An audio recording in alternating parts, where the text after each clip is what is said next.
Assalamualaikum warahmatullahi wabarakatuh. Alhamdulillah wassalatu wassalamu ala rasulillah. La hawla wa la quwata illa billah. Rabbi syrah li sadri wa yassir li amri wahlul 'uqdatam min lisani yafqahu qawli. Allahumma arinal haqqa haqqan warzuqna tiba'ah wa arinal batila batilan warzuqna jitinabah. Rabbana lakal hamdu kama yanbaghi li jalali wajhika wa 'azimi sultanika. Ya hayyun ya qayyum bi rahmatika nastaghith. Allahumma salli wa sallim ala hadzal nabiyil karim sallallahu alaihi wasallam. Ibu-ibu yang kami muliakan, pujian dan syukur kita kepada Allah Subhanahu wa taala. Salawat beserta salam kita seluruhnya untuk kekasih Allah Sayyidina Muhammad Rasulullah sallallahu alaihi wasallam. Sekarang buka halaman 281. Jadi kita tetap mengikuti terus jalur pembahasan ini dengan daftar isi yang ini ya, Ibu-ibu. Jadi urutan daftar isi inilah yang mengontrol pembahasan kita terhadap Asmaul Husna, yakni yang XXXV. Dan memang ternyata kerjaannya di pasar itu adalah ya mungkin tukang sol sepatu atau mungkin tukang buruh kasar lah gitu. Memang buruh kasar. Tapi kita dengar sejak remajanya dia tidak pernah meninggalkan masjid, sholat berjamaah 5 waktu. Lingkungannya teman-temannya adalah lingkungan pengajian. Memang anak pengajian,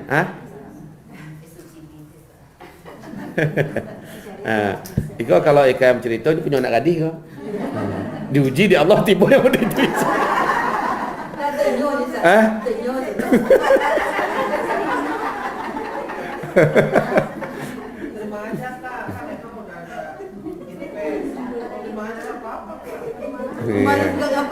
Yeah. Untuk anak gadis kita.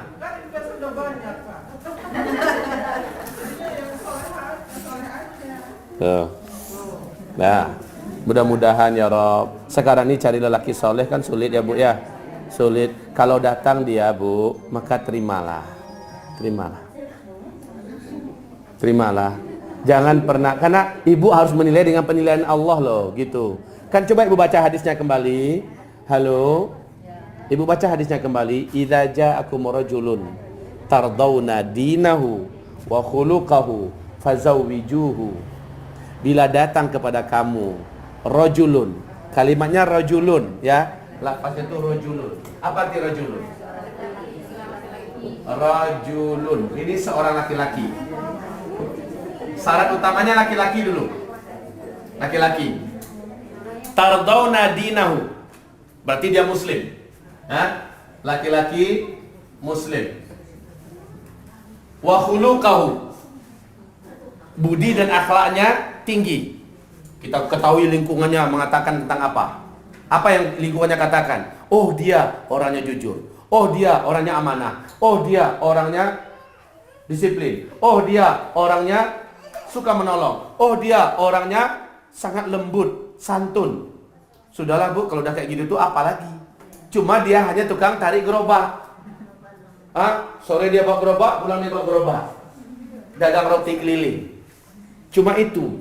Ya, tapi sejak remaja track recordnya adalah berakhlak mulia, ya, akhlaknya masya Allah. Nah, oke, ini syarat mutlak dulu. Kalau dalam hadis itu ini syarat mutlak. Laki-laki kalau produksi jangan.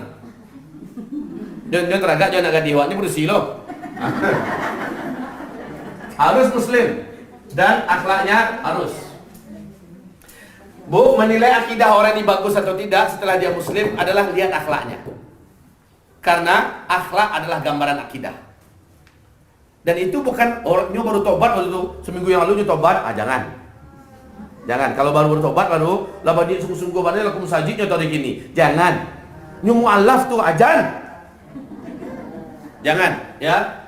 Nah, sekarang rajulun, saya bertanya pada ibu, bagaimana kalau rajulun itu umurnya 35 atau 45 tahun?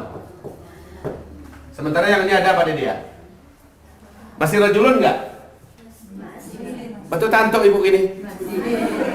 Anak gadis umurnya 23 tahun. Hah? Masih rajulun nggak? Awas bu, saya harus memberikan kepada ibu nilai al-musair. Ini loh, al-musair. Ya. Nggak usah wak nunjuk-nunjuk sia-sia gini kan. Ya, kita lanjut. 45 tahun. Yang dia lamar adalah anak gadis kita. Anak gadis kita. Ibu kira-kira akan melemparkan ini ke Ustaz Zul nggak kira-kira? Nggak, mau kasih ambo. Ustaz Zul nanti punya anak gadis, kan taluk Ustaz Zul mau itu. Ah, iya.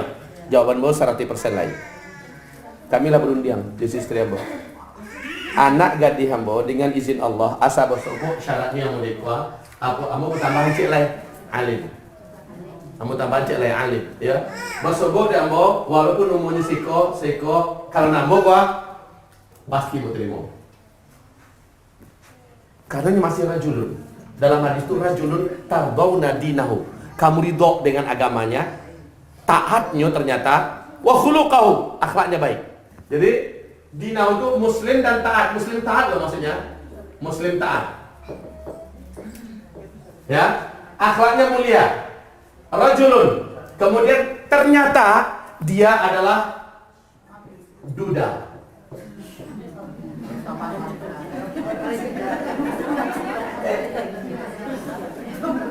Duda beranak.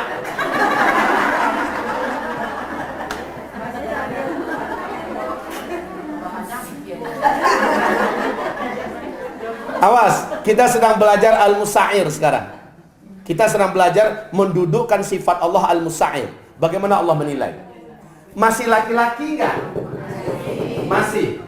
Dia laki-laki muslim yang taat, akhlaknya tinggi dan mulia, kemudian usianya 35-45. Duda lagi. Habis itu ada anak 1 atau 2. Gimana?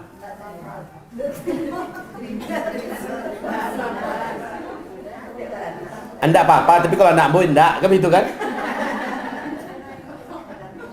Bagaimana? Nah, kira-kira kalau kita gimana, Ma?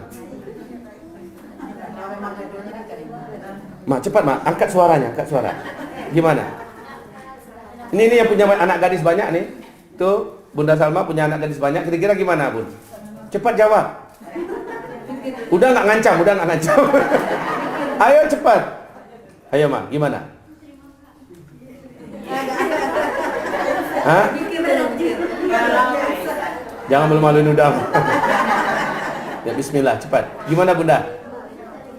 Bunda siap? Siap. Syaratnya itu. Kami tambah syarat akhlaknya mulia dan alim. Mana nih spidolnya?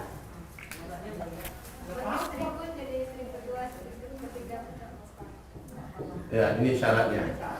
Nah, sekarang duda saya hapus. Duda saya hapus. Telah beristri.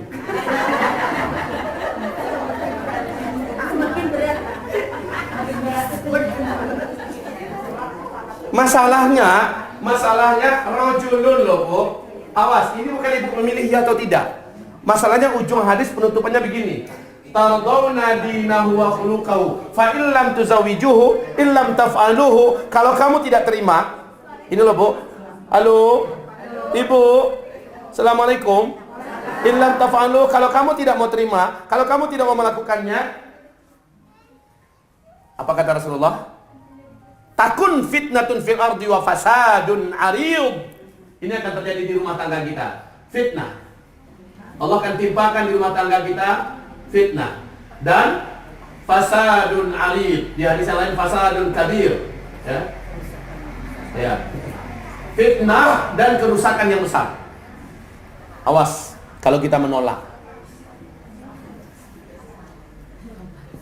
Bu, berarti menerima pinangan lelaki soleh, beriman, bertakwa, berakhlak mulia, hukumnya wajib. Hukumnya wajib. Walaupun dia hanya tukang tarik gerobak. pulang bawa gerobak, jual roti keliling. Walaupun dia hanya seorang guru ngaji. Guru ngaji aja, kabaralah gajinya tuh. Hah? Ya Allah. Masalahnya ibu anak gadis. Ini aja saya dulu anak gadis tuh. Hah?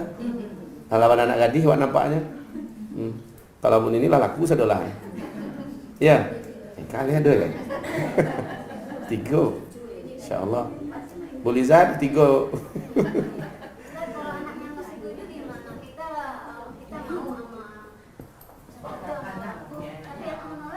Ya. Kalau anaknya gadis, orang tua boleh memaksakannya. Cuma begini masalahnya, pembahasan kita ini untuk orang pengajian loh.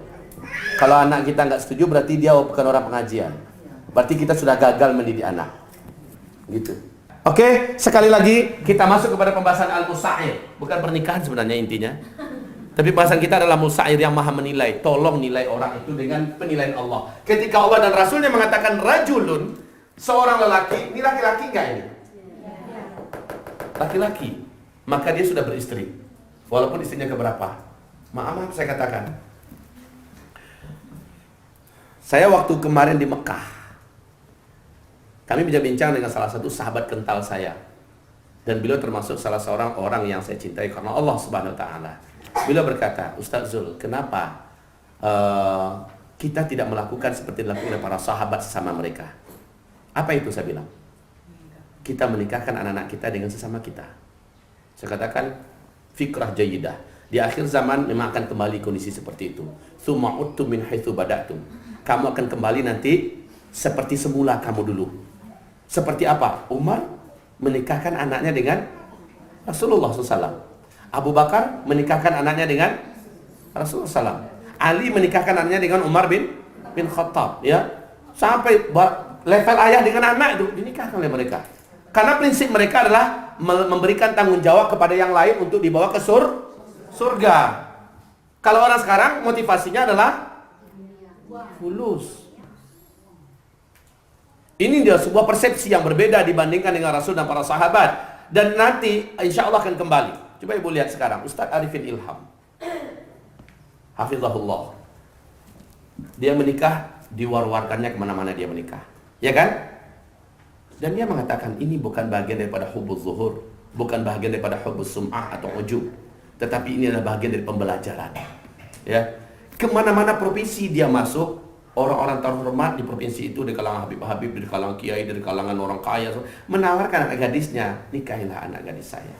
Jadikanlah yang ketiga, jadikanlah yang keempat. Ke Ustaz Arifin Ilham yang menawarkan orang-orang sukses, orang-orang hebat, tokoh-tokoh masyarakat. Agim juga seperti itu. Ya, ibarat Allah yang kami muliakan, kita perhatikan ini zaman sudah mulai mendekati seperti zaman dulu lagi. Orang-orang dulu terhormat kalau anaknya dinikahi oleh orang soleh, orang taat, apalagi alim. Betul tidak? Di Minangkabau 60 tahun yang lalu masih begitu enggak? Masih. Dia enggak peduli anaknya jadi istri keberapa, yang penting jadi istri ulama. Dan ini akan terjadi kembali. Saya malah sekarang dengan anak gadis-gadis saya kecil-kecil ini, saya sudah terbayang oleh saya, ini kalau besar nanti, ini baru bayangan ya, ini nanti dengan Ustaz Anu. Udah kayak gitu. Saya tahu istrinya seperti apa, ya, sudah tahu keluarganya bagaimana. Kalau anak ini saya nikahkan dengan, jadilah, insyaallah aman. Karena kita tahu orang-orang berilmu di akhir zaman ini menjadi sangat mahal harganya. Dan kita kembali, utamakanlah rajulun. Rajulun itu bukan isim nakirah, bukan isim ma'rifah, tapi isim nakirah. Ya, apa itu isim nakirah? Apa itu isim nakirah, mah? Terbuka. Pokoknya rajul. Kan begitu kan? Pokoknya rajul. Enggak masalah usia, enggak masalah statusnya, enggak masalah, yang penting rajulun tardawna dinahu wa khuluquhu. Perintahnya adalah fazawiju. Sekarang ibu-ibu, saya harus ngomong seperti ini karena selektifnya ibu-ibu mencari menantu itu ternyata standarnya bukan standar al-musair. Ini jadi masalah. Kecuali kalau standar ibu-ibu adalah standar musair, maaf. Kecuali standar ibu-ibu adalah standar wanita jahiliyah di luar sana. yang tidak mau masukkan agama. Itu terserah ibu. Umumnya pasti di mang kadaju. La esalon barang. Gitu kan? Kalau kadai di mang kadai, agale. Cak lihat lu, ketek kadai kiranya. Ibarat Allah yang kami muliakan, mari kita menilailah dengan penilaian Allah Subhanahu wa taala. Berikanlah penilaian sesuai dengan Allah memberikan penilaian. Baik, lanjut Bu. Oh, ibu-ibu yang kami muliakan. Karena ibu tidak tahu seperti apa sesungguhnya nilai kita di mata Allah, Al-Musa'ir, yang maha menilai, yang maha memberi nilai, maka tidak pantas seorang pun di antara kita berbangga-bangga dengan dirinya. Mungkin karena dia seringnya bersedekah, mungkin karena kuatnya dia umroh dan haji, mungkin karena dia hebatnya tahajud, mungkin karena, belum tentu Bu. Al-Musa'ir adalah Allah, itu rahasia. Karena ini adalah perkara rahasia, tidak pernah dan tidak usah ibu mencoba-coba menjadi manan. Apa itu manan Bu? Menyebut-nyebut kebaikan yang sudah kita buat. Karena yang kita buat itu belum tentu sampai ke sisi Allah. Tetapi dosa yang kita kerjakan sudah pasti tercatat dan tertulis sebagai amal soleh yang kita buat belum tentu diterima, belum tentu dikasih pahala. Dosa yang kita buat sudah pasti jadi dosa enggak? Dosa yang kita buat sudah pasti jadi dosa apa belum? Sudah. Ya, sudah. Itu sudah jadi dosa. Pasti. Tapi kalau amal soleh, belum tentu dia menjadi amal soleh. Belum tentu ada pahalanya. Bisa jadi amalan kita tidak sesuai sunnah. Bisa jadi amalan kita seperti orang sedekah, ternyata mulutnya nyakitin. Qaulun ma'rufun wa maghfiratun khairun min sadaqatin yatba'uha adza. Perkataan yang baik itu lebih baik daripada sedekah tapi disertai dengan kata-kata yang nyakitin. Maka Allah mengatakan orang-orang yang mengeluarkan sedekah dengan kata-kata yang nyakitin sama dengan orang-orang yang melakukan amalan ria'an nas, ria karena manusia. Jadi kita nggak tahu amalan kita. Oleh karena itu janganlah menilai diri ini mulia, menilai diri ini agung, menilai diri ini wali Allah, menilai diri ini, karena penilaian yang sebenarnya ada di tangan Allah Subhanahu wa taala. Ibarat Allah ma'asyiral muslimin wal muslimat, hamba-hamba Allah yang kami muliakan. Selanjutnya, perbuatan Allah itu perbuatan Allah ini merupakan sifat yang sempurna baginya. Hal ini termasuk sifat yang berkaitan dengan perbuatan, hukum serta perintahnya. Tidak seorang pun dari makhluknya yang dapat membantah atau menolaknya. Tidak ada yang bisa membantah Allah. Allah mau menilai apa, itu hak prerogatif Allah. Allah menilai apa, siapa yang mau dinilai apa oleh Allah, itu hak prerogatif Allah. Kadang-kadang Allah mengatakan manusia bisa lebih hina daripada hewan dan binatang. Itu hak Allah. Kalau Allah yang mengatakan itu adalah anjing, itu kehendak Allah.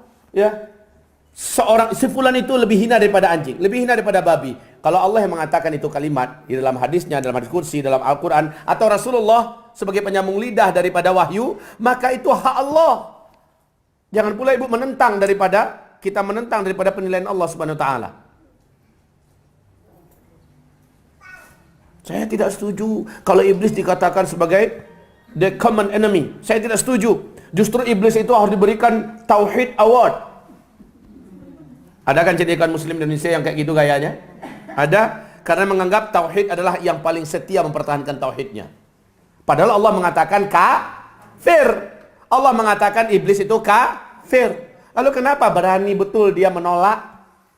Allah yang memberikan nilai bahwa iblis itu adalah kafir. Sementara dia mencoba menolak. Siapa ente? Siapa kamu? Kenapa? Iblis itu katanya disuruh sujud kepada Adam, dia tidak mau. Karena menurut keyakinannya sujud hanyalah untuk Allah dan hanyalah hak Allah. Tidak boleh ditujukan pada makhluk manapun. Maka iblis setia dengan tauhid itu. Oleh karena itu, walaupun dia harus menerima risiko, walaupun dia harus diusir, walaupun dia tidak boleh lagi menikmati kenikmatan, walaupun dia terkutuk dan terlaknat, tapi dia komitmen dengan tauhidnya, maka harusnya dia berhak mendapatkan Tauhid Award. Memang yo boleh isi kapalon. Rusak. Seluruh kita wajib menyamakan persepsi dengan penilaian yang telah diputuskan dari langit.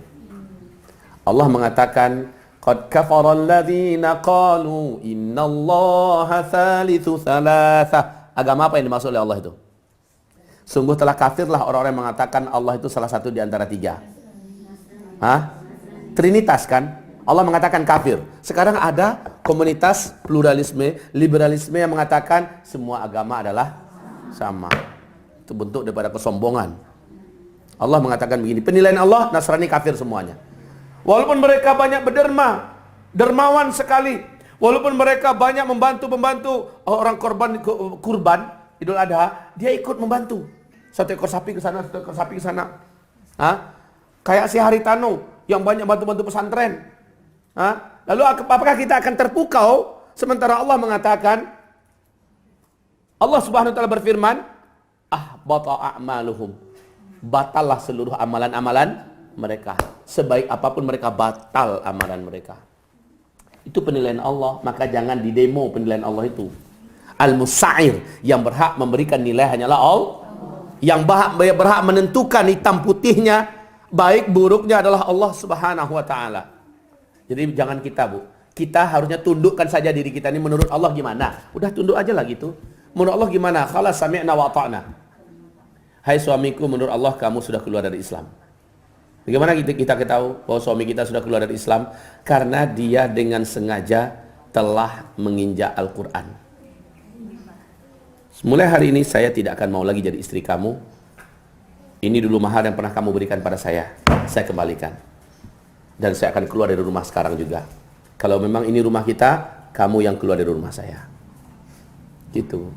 Karena kita menilai dengan penilaian Allah Subhanahu wa taala. Tapi dayan cintu kayaknya Ustaz. Tak taluk dia dayan berpisah tu. Biarlah kami beda akidah Ustaz. Al-Quran di depan kita ada injaknya.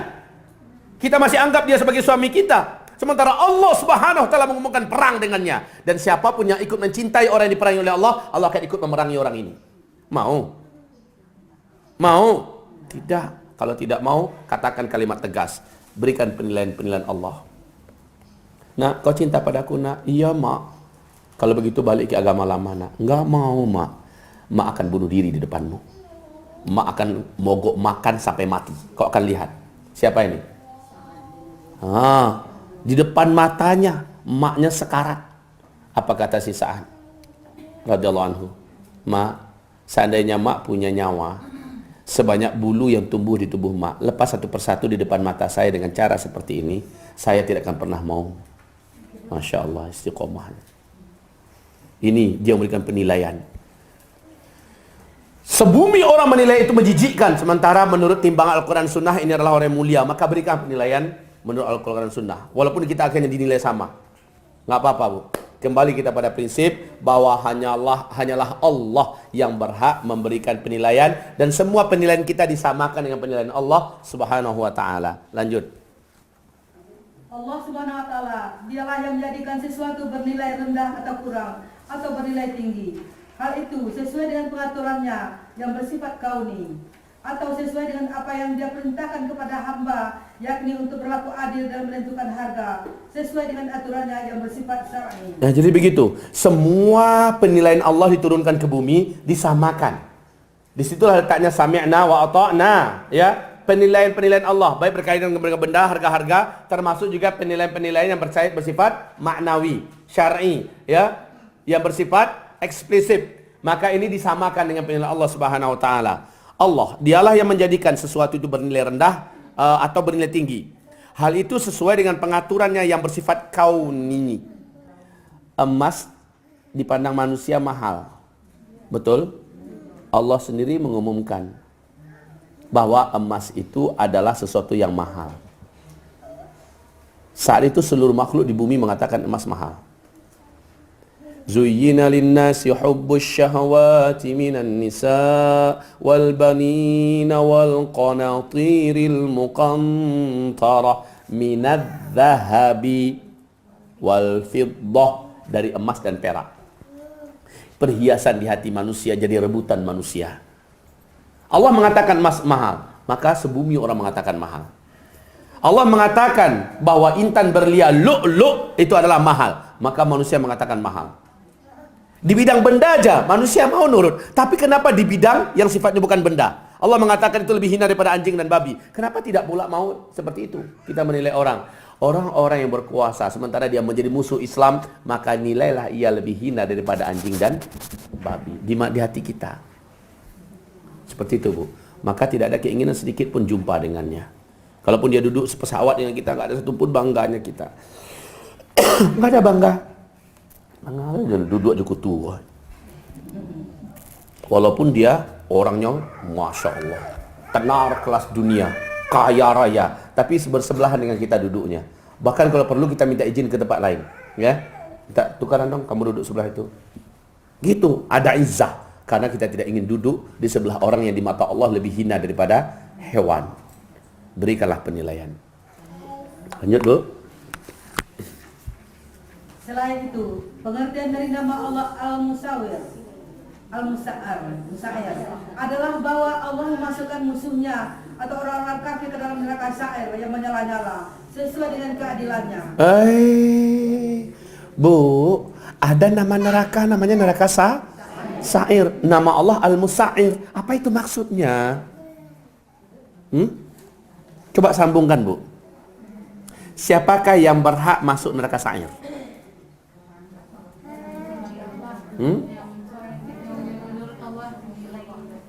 Itu dia jawabannya.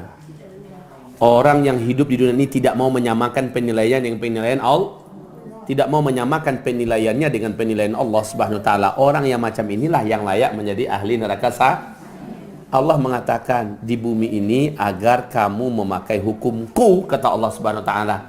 Itulah keputusan Allah. Allah menilai satu negeri menjadi negeri muslim atau menjadi kafir tergantung kepada apa? Itu sudah Allah putuskan, sudah diputuskan oleh Rasulullah sallallahu alaihi wasallam. Sekarang ada yang menolak keputusan ini. Maka inilah orang yang berhak menjadi ahli neraka Sa'ir. Allah sang Al-Musa'ir memasukkan orang ini ke dalam neraka Sa'ir. Lanjut. Hal itu merupakan hak Allah dalam tadbir atau pengaturannya yang bersifat kauni, di mana Dia menjadikan neraka dan menambahkan nyala apinya bagi orang-orang yang kafir. Adapun pengaturan Allah yang bersifat syar'i, maka manusia tidak boleh mengazab atau menyiksa suatu makhluk di dunia dengan api. Hanya Allah lah sang pencipta api yang berhak melakukan hal itu.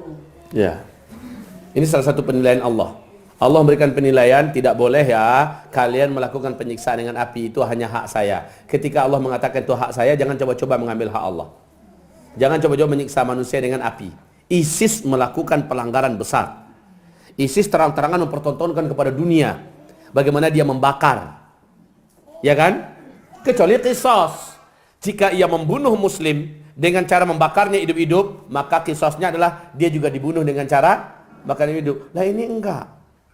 Walaupun dia kafir, apapun penilaiannya, jangan coba-coba menyiksa makhluk Allah ya dengan api. Samu isi dibakar jo api le nak buliah doh. Basi ngajuan doa, semut apalagi orang. Betul tidak? Baca di bawahnya doa yang sesuai dengan makna nama ini. InsyaAllah tentang doa ini kita lanjutkan pertemuan berikutnya ya. Besok insyaAllah ta'ala. Doa yang sesuai dengan nama Al-Musa'ir. Taib, kita batasi sampai di sini dulu kajian kita pada siang hari ini. Yang benar hanyalah Allah dan Rasulnya, yang sadar ada diri ini dan syaitan yang terkutuk. Semoga Allah mengampuni segala dosa-dosa yang dibuat oleh hamba-hambanya dan kami sendiri. Wabillahi taufiq wal hidayah. Subhanakallahumma bihamdika asyhadu an la ilaha illa anta astaghfiruka wa atubu ilaik. Wassalamualaikum warahmatullahi wabarakatuh.